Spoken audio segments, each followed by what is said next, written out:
Welcome once again the Dainik Jagran newspaper short and dictation आशुलिपि। First article we have देरी के बाद सही कदम। फर्स्ट आर्टिकल हम डिस्कस करेंगे। First article we are important. Second article सरकार का उचित कदम, ये भी सेकंड आर्टिकल हम डिस्कस करेंगे 80 वर्ड पर मिनट्स। नेक्स्ट पे आ जाते हैं आपका संवैधानिक गरिमा पर प्रहार। ये आर्टिकल आपका पॉलिटिकल इंक्लाइंड है। इस आर्टिकल को आप सिंपल सी रीडिंग कर सकते हो। This is your homework. देश के लिए जरूरी है एक नई हरित क्रांति।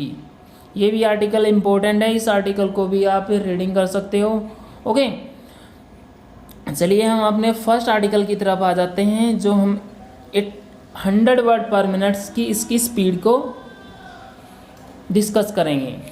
फर्स्ट आर्टिकल आपका देरी के बाद सही कदम। Ready, start.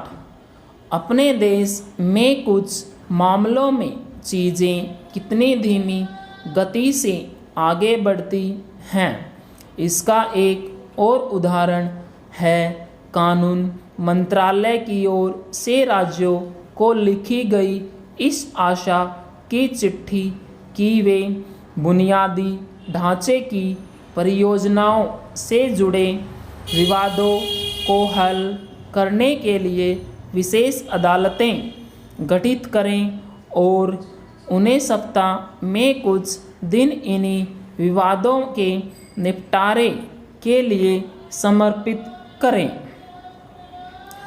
कायदे से यह काम तभी शुरू हो जाना चाहिए था जब 2 वर्ष पहले संबंधित कानून में इसी उद्देश्य की पूर्ति के लिए आवश्यक संशोधन कर दिया गया था। कोई नहीं जानता कि इस ओर अपेक्षित ध्यान क्यों नहीं दिया गया।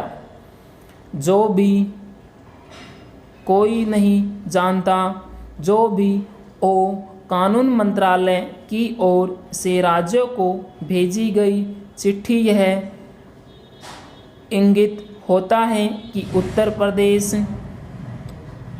मध्य प्रदेश और कर्नाटक के उच्च न्यायालयों ने अपेक्षा के अनुरूप काम शुरू कर दिया है। समझना कठिन है कि यह काम अन्य राज्यों में क्यों नहीं शुरू हो सका।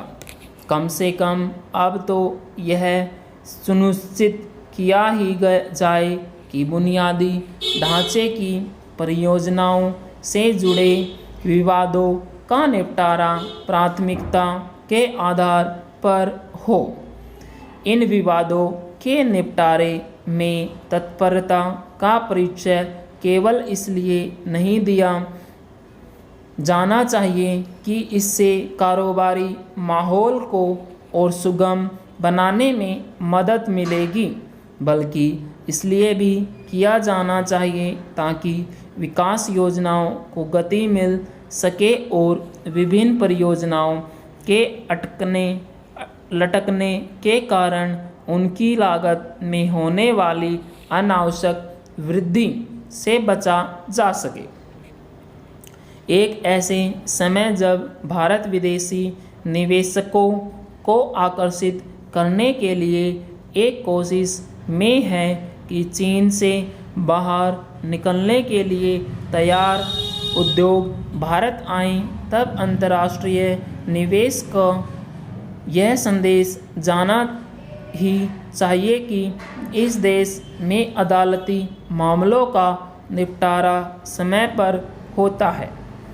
वास्तव में आवश्यकता केवल इसकी नहीं है कि बुनियादी ढांचे की परियोजनाओं से संबंधित विवादों के समाधान के लिए विशेष अदालतें सप्ताह में कुछ खास दिन समर्पित करें, बल्कि इसकी भी है कि एक तय समय सीमा में फैसले तक पहुंचना सुनिश्चित किया जाए। कुल मिलाकर तारीख पर तारीख के दुष्चक्र को रोकने की सख्त ज़रूरत है। इस ज़रूरत की पूर्ति इसलिए प्राथमिकता के आधार पर की जानी चाहिए क्योंकि अदालती प्रक्रिया की सुस्ती विकास कार्यों के लिए एक बड़ी बाधा बन रही है।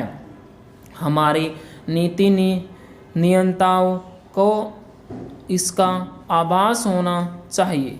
समय पर न्याय न मिल पाना एक गंभीर समस्या है और इसके चलते अन्य अनेक समस्याएं उभर रही हैं। बेहतर होगा कि न्यायिक तंत्र में व्यापक सुधार के ठोस कदम उठाए जाए, क्योंकि अपेक्षित केवल यही नहीं है कि बुनियादी ढांचे की परियोजनाओं से जुड़े विवादों का निस्तारण समय पर हो, बल्कि यह भी है कि आम आदमी को समय पर न्याय न मिले। पूर्ण विराम।